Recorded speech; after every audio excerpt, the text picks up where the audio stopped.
Сәлеметсіздер ме әріптестер? Бүгін сіздерге бауырсақ әдісін көрсететін боламыз. Сіздер бұл бауырсақ әдісін сабақтың барлық кезеңдерінде қолдана берулеріңізге болады. Яғни бұның қалай жұмыс жасалу керек екенін сіздерге бірінші көрсетейін, қалай пайдаланады деген сияқты.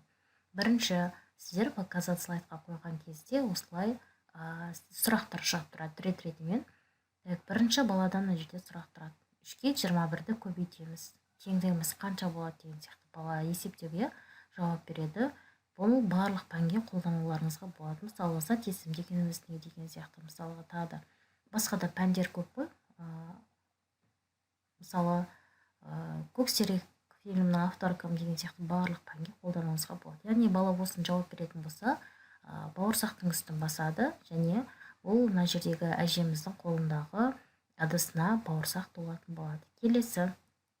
Тағы да келесі сұрақ шықты, қарасаңыздар өзгерді. 60-ға 12-ні бөлеміз, нәтижеміз қанша шығады? Бала мысалы жауап береді 5 деп. Онда дұрыс жауабы болатын болса, бауырсақтың үстін бассаңыздар, уже мына жақта бізде ыдысымызға бауырсақтар саны көбейетін болады. Келесі тағы да мысалы мына жерге сұрақ деп шығады. Егер бала жауап бере алмаса, келесі сұраққа өтеді. Мына жерге байқасаңыздар, уже 4-ші сұрақ болады, бірақ бауырсағымыз сол.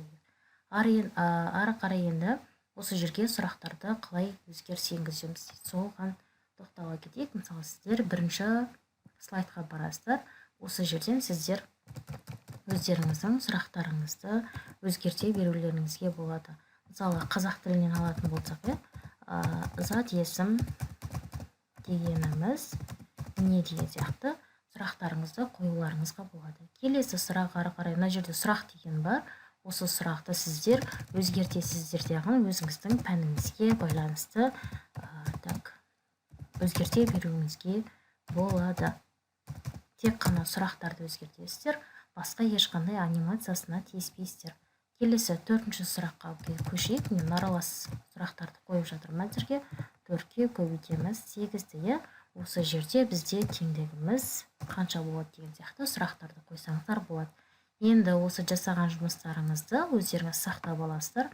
Және де показат слайдқа қойған кезде бұл анимациясының барлығы да өзгеретін болады. Мысалы, зат есім дегеніміз не? Заттың атын білдіретін. Ары қарай бала жауап береді және бауырсағын басып, әженің қолындағы ыдысқа бауырсақтарын салып кететін болады.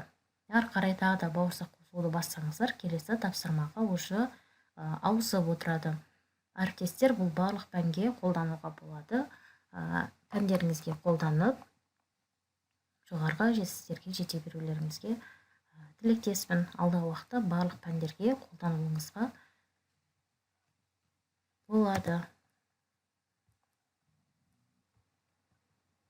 Әріптестер, бұны жасаудың ешқандай қиыншылығы жоқ деп ойлаймын.